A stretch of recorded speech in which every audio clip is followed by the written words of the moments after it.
It started on a night neither of us really planned. The rain had been falling all evening, a steady curtain of sound against the windows, the kind that made the streets look blurry and unreal. I was in my apartment, half watching something on TV, when my phone buzzed. It was Noah. He lived just 3 blocks away, but that night felt like the whole city was drowning.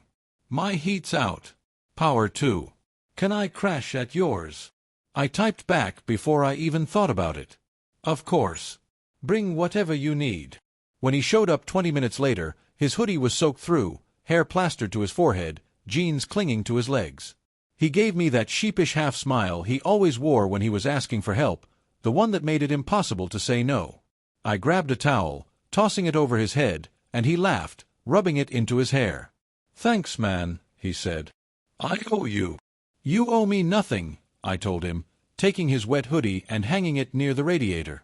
"You're not staying in that freezing place tonight." We'd been friends for about a year, close enough to share dumb jokes, borrow each other's stuff, and talk about things we didn't tell most people. But there was always this something, a quiet awareness in the space between us. I felt it in the way our knees would bump on the couch and neither of us would move, or in the way his hand would linger on my shoulder a second too long when he was leaving. I set up the couch for him, throwing a blanket over it. "You can take my bed," I offered. "It's more comfortable." He shook his head. "No way. This is fine." But later, when we were both in our own corners of the apartment, him in the living room and me in my room, the storm kept getting worse. Around midnight, there was a knock on my door. "Hey," he said, standing there with the blanket draped over his shoulders like a cape. "So, the couch kinda sucks. Any chance I could?" "Yeah," I said, moving over without hesitation.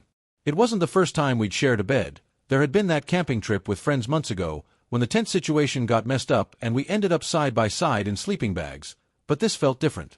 The room was quiet except for the rain, the air warmer, the space between us smaller.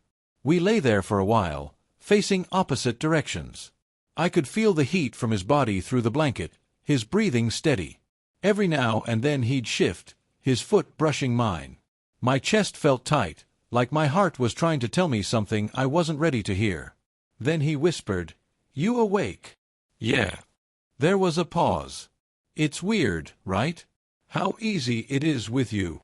I turned over, propping myself on an elbow to look at him. His eyes were open, catching the dim light from the street lamp outside. "Not weird," I said. "Nice." He smiled faintly. "Yeah, nice." We didn't say anything else for a long time. I could have fallen asleep like that, close enough to feel him breathe, far enough to pretend I wasn't thinking about closing the gap. But at some point, in that blurry space between waking and sleep, his hand found mine under the blanket. It was tentative at first, just fingers brushing, testing. Then they curled around mine. Warm. Certain. I should have been startled, but instead I just let it happen. The next morning, neither of us mentioned it. We acted like it was nothing, making coffee and talking about the weather. But that night, when I asked if his power was back, he said, "Yeah, but I figured I'd stay here one more night." So he did. And the next night. And the one after that. By the 4th night, it was unspoken, he wasn't going back yet. And by then, sharing the bed wasn't just about convenience. We'd lie closer. Our feet would tangle under the covers. Sometimes we'd end up face to face in the dark, whispering until the early hours. He told me things about his childhood, about the people he'd loved and lost. I told him things I didn't even know I'd been carrying. One night, there was no whispering. Just the sound of the rain again, softer this time. He was on his side, looking at me, and I could see his eyes even in the dark. "I keep thinking about that first night," he said quietly. "Yeah. How I didn't want to leave your bed." I swallowed. My voice felt caught in my throat. "You don't have to." Something in his expression changed, like a decision he'd been avoiding had just been made. He reached up, brushing his fingers along my jaw. My heart was loud enough I was sure he could hear it. And then he kissed me. It wasn't hurried or unsure, it was steady, certain, like he'd been holding it in for a long time. My hands moved to his waist, pulling him closer, feeling the solid weight of him against me. When we finally broke apart, His forehead rested against mine. "I thought maybe I was imagining this," he whispered. "You weren't." From then on, there was no pretending.